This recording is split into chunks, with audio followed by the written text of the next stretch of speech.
Sanjay ji, you're from the IAS yourself, so you'll probably be able to throw some light on this.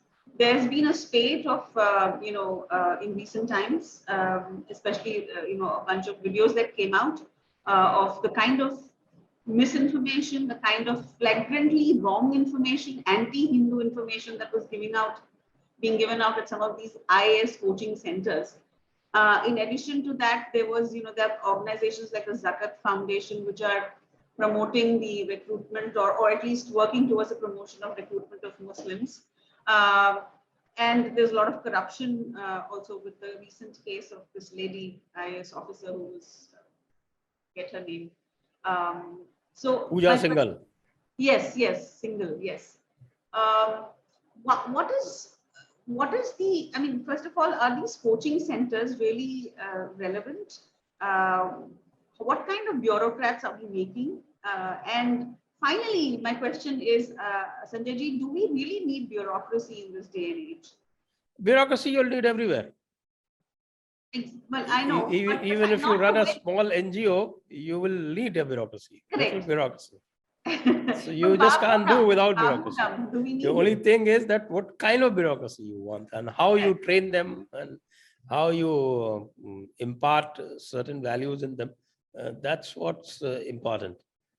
This question is quite redundant, actually, whether you need a bureaucracy. Even a shopkeeper requires a bureaucracy. No, I mean, I understand the process. I know that there needs to be a process and a channel. But my question is, it has become such an entrenched, like in India, this Babu Damka culture. Can we not do away with it entirely, or is it really necessary? I mean, no, as I said, you can't do away with bureaucracy. You can't. So all you can do is that you can try and reform a bureaucracy. You can turn it from a bad bureaucracy to a good bureaucracy. But of course, I don't know whether all over the world, whether in America or in Britain or anywhere in the world, there is a good bureaucracy. That's my doubt, because bureaucracy by its very nature is supposed to be status quoist. It is supposed to uphold the existing political order, and that's what it is trained to do. And that it does very skillfully. The only difference in India is that it also, just like our rulers, because our rulers, people like Nehru, they simply turned into brown sides. And because they turned into brown sides and they thought that they had taken over the mantle of the British Raj, they used the bureaucracy also in the same manner. So the My Baap culture continued. And that My Baap culture got so much ingrained that it is now very, very difficult to get rid of. So maybe you need a more drastic reform. This is a subject that I've talked about quite often, and there are a lot of videos that I've done with fellow IAS officers, with others, with great doubters like Abhijit Iyer Mitra and such people. So I've done it all over the place, and I think a lot of your viewers can watch that, where I have my own ideas on how to reform the bureaucracy. And of course, I always say that cure of the headache is not in cutting off the head, but instead providing a medicine. So that's what my view about the bureaucracy is. And bureaucracy, as it is being used these days, it is now being used as some kind of a hatchet arm of the political parties. Now, you can't blame the bureaucracy alone for that, because they are completely beholden to their political masters for their basic well-being. Even you might not be able to draw a salary next month if you annoy your chief minister too much. So with that kind of a sword hanging over your head, it's not really proper to tell the bureaucracy, well, you are supposed to uphold the great values and the oath to the constitution that you've taken.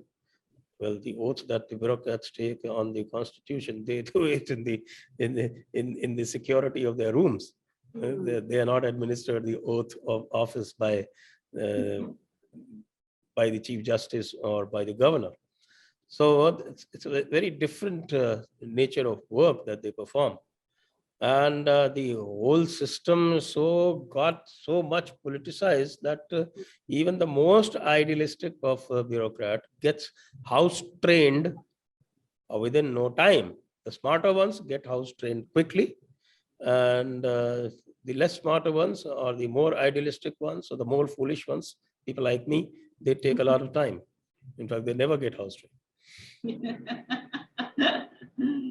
You must have had a lot of, you must have been at loggerheads, I'm guessing, with your political masters at Oh, various yes. points of time. In my last 15 years of my service, I had fights with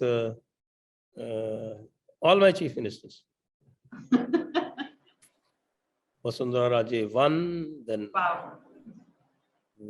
C.P. Joshi, then Vasundhara Raje 2, and Vasundhara Raje's So Rajasthan was your great man Friday, Lalit Modi. Lalit Modi, okay. So, And I never had any fights with any subordinate. Never. In my 35, 36 years of service, I never had any problem with any subordinate.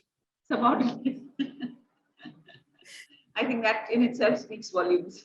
And I'm always running into trouble with my bureaucratic bosses and with my political bosses.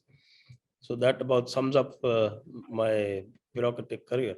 And by bureaucratic standards, it would be termed as quite unsuccessful, actually.